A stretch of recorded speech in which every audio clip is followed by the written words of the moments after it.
салом бинандагони арҷманди телевизиони тоҷикистон, инак бозам тариқи барномаи истиқлоли мо рӯбарӯи ҳамем. дар оғози соли 2018 ки сароғози тантанаи соли рушди сайёҳӣ ва ҳунарҳои мардумӣ аст, аз ҷавҳари он сиёсати миллии сайёҳӣ пайгирӣ мекунем. зеро маҳз сиёсати миллии сайёҳӣ имсол дар меҳвари сиёсати дохиливу хориҷии тоҷикистони азизамон бо татбиқи судманди масоили сайёҳиву ҳунармандӣ натиҷаҳои бесобиқаву бебаҳо ба бор хоҳад овард. моҳияти асосии сиёсати давлатиро дар соҳаи сайёҳӣ ки шароитҳои мусоиди ҳуқуқӣ барои ташкили фаъолияти самарабахши субъектҳои фаъолияти сайёҳӣ ва дар ин замина таъсиси бозори пурсамару рақобатпазири он дар ҷумҳурии тоҷикистон ташкил медиҳад, имконоти қонеъгардии талаботи шаҳрвандони дохилӣ ва хориҷиро ба хизматрасониҳои мухталиф ва сифатноки соҳа таъмин менамояд. бесабаб нест ки дар мавриди рушди сайёҳии байналмилалӣ низ нахуст омилҳои сайёҳии ҳуқуқиро бозкушои ҳама дарҳои дигар ҳисоб медонанд.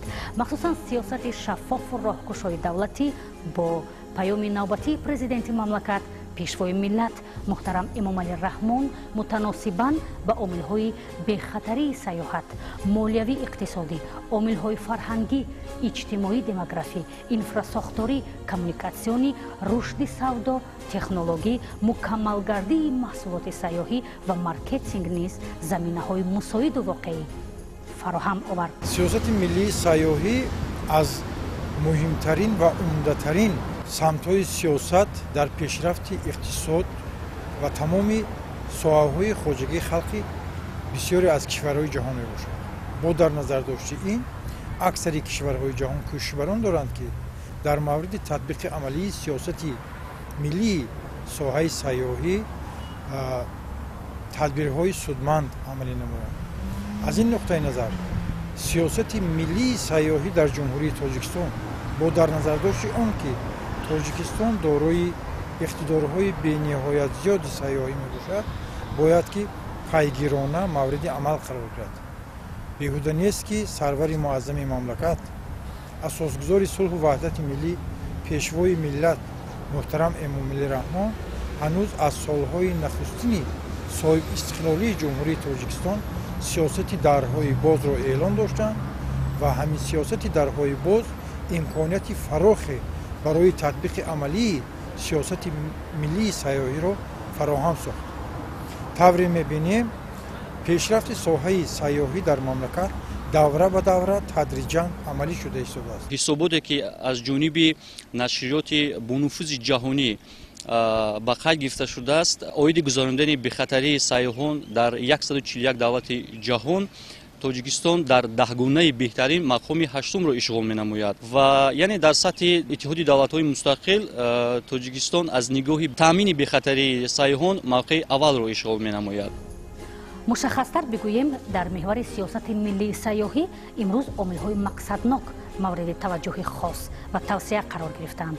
пешрафти сайёҳӣ ба равиши баробар, пойдор, ҳамоҳанг бо мақсадҳои иқтисодиву иҷтимоии мамлакат ки мутобиқ бо омилҳои аввалиндараҷаи миллӣ сурат мегиранд. натиҷагирӣ аз сайёҳӣ бо мақсади рушди мероси ҳунарӣ, фарҳангиву тарихӣ ки мусоидатгари болоравии сатҳи зиндагии мардум ва дигар ҷозибаҳои диёри биҳишт осову соҳибтамаддуни мост.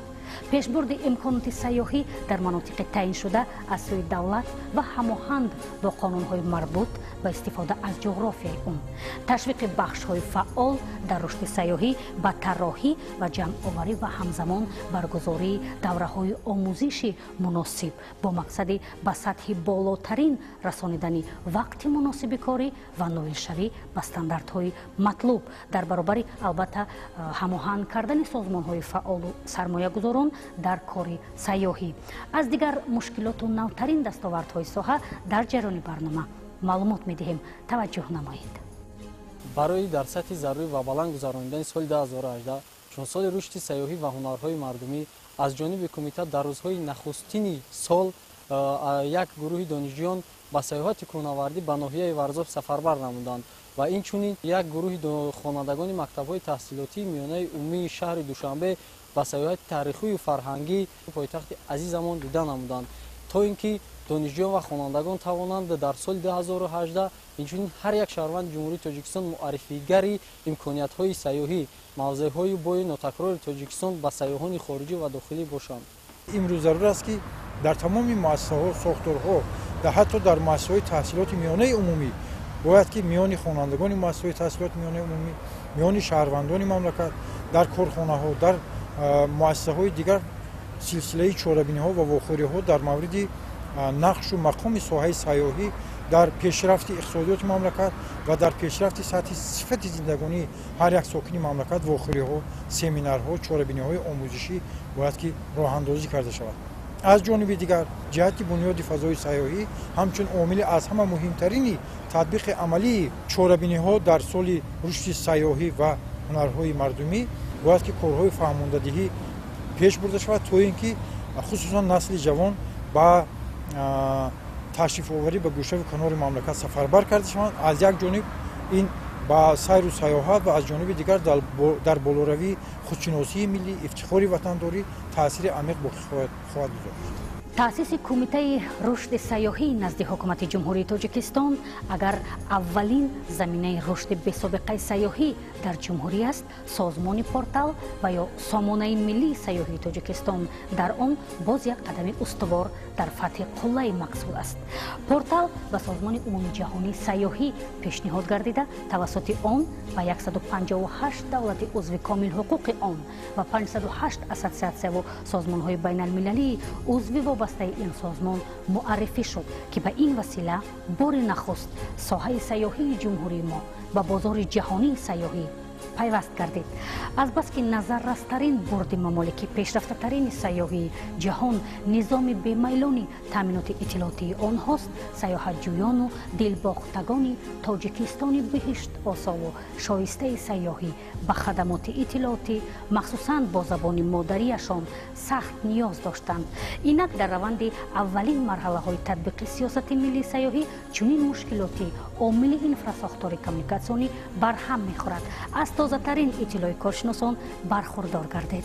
баъди эълон гардидани соли 2018 соли рушди сайёҳӣ ва ҳунарҳои мардумӣ дар кумитаи рушди сайёҳии назди ҳукумати ҷумҳурии Тоҷикистон маркази иттилоотӣ таъсис дода шуда истодааст, ки рӯзҳои наздик фаъолияташро оғоз хоҳад кард ва сайёҳони дохилӣ ва хориҷӣ дар бораи меҳмонхонаҳо, осоишгоҳҳо, хатсайрҳои сайёҳӣ, инчунин буклетҳо ва роликҳои таблиғотӣ пайваста метавонанд маълумотҳои саҳеҳ ва саривақтиро дастрас намоянд. тарғиби сайёҳӣ имрӯз агар ки дар давлатҳои пешрафтаи мо назар афканем пас дар як сатҳи олӣ қарор дорад, зеро ки аксарияти давлатҳои ҷаҳон аз ин соҳа даромади зиёд гирифтанд ва гирифта истоданд. аз оддитарин албатта имконотҳои мамлакати худ таблиғоти хуб мекунанд ва онҳо сайёҳонро бо таблиғоти беҳтарин водор мекунанд ки ба мамлакати онҳо сафар кунанд. он имконоҳое ки дар ҷумҳурии Тоҷикистон албатта ҳаст, на ҳамаи онҳо имрӯз пешниҳоди сайёҳон гардиданд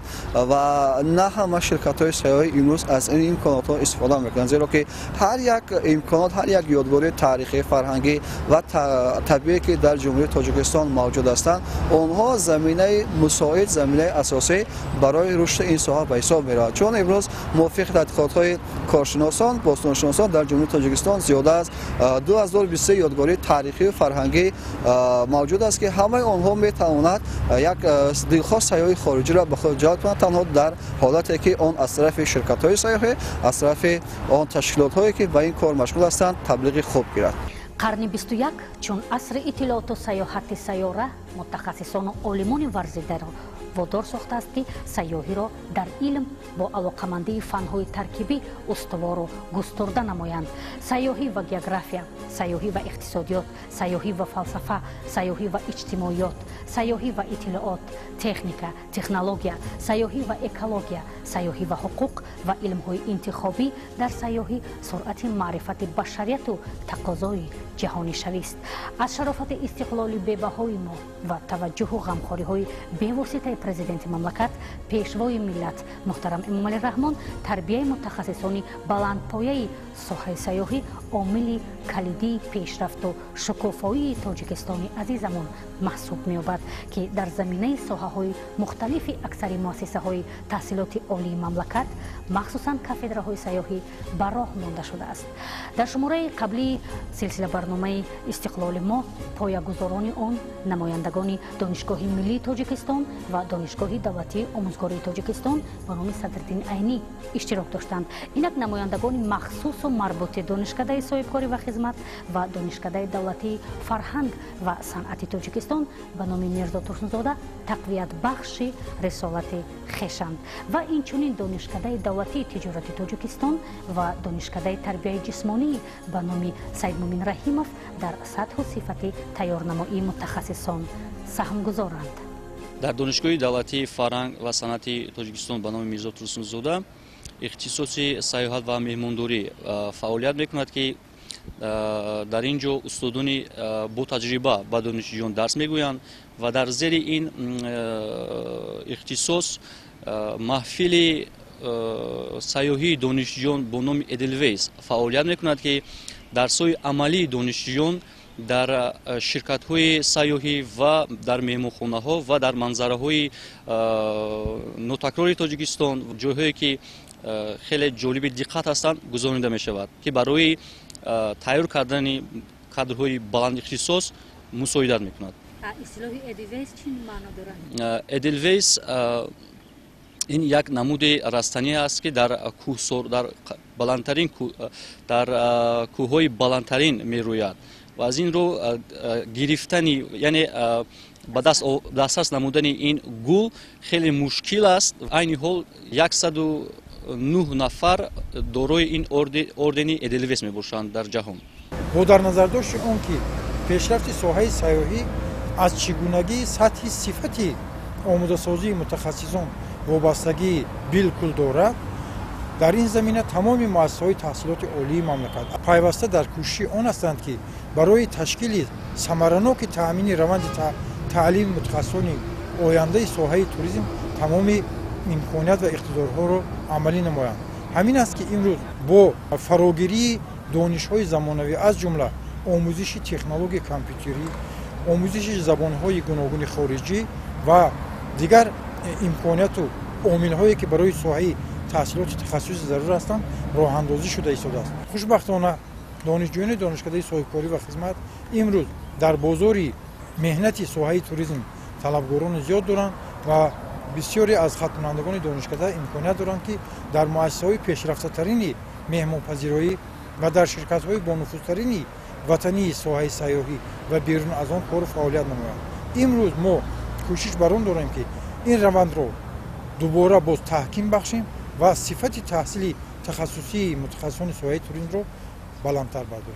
یک سراحی که به مملکت ما تشریف می‌آورد به واسطه از خدمترسانی اساسی متخصص استفاده می‌کند و اون متخصص می‌تواند که آبرو و اعتبار و نفوذ مملکت عزیز امارات در عرصه جهانی بلند بردارد. چون دوره به دوره آماده کردن متخصصان در سمت سیاحی در مؤسسه تحصیلات عالی مملکت خوب به نظر می‌رسد، از جمله از طرف متخصصان آماده کردن موادهای تعلیمی که با زبان تاجیکی نشر گردیده، البته این هم یک زمینه مساعد میگذاره برای آماده کردن متخصصان.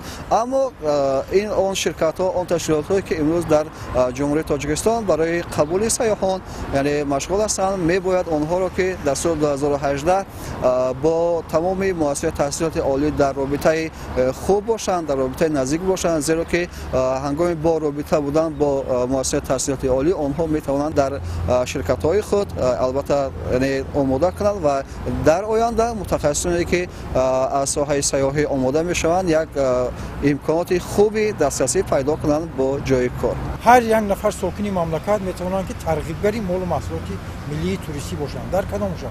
در شکل قبول و گسیل مهمان، این یک واسطه ترغیب فرهنگ و ترغیب عرف و عادت و عنعنه‌های ملی ماست. در مثال فرهنگ لباسپوشی، در مثال آداب، در مثال مناسبت، رفتار، گفتار، همه این جهات ها میتواند که ترغیب مال و محصولات ملی توریستی باشد، زیرا که امروز ساکنان مملکت های زیاد به تاجیکستان تشریف می آورند و هر اون عملی که از ما ظاهر می شود می تواند که باعث معرفی مثبت یا منفی تاجیکستان عزیز، دیار بیش آسای ما و ساکنان مملکت باشد.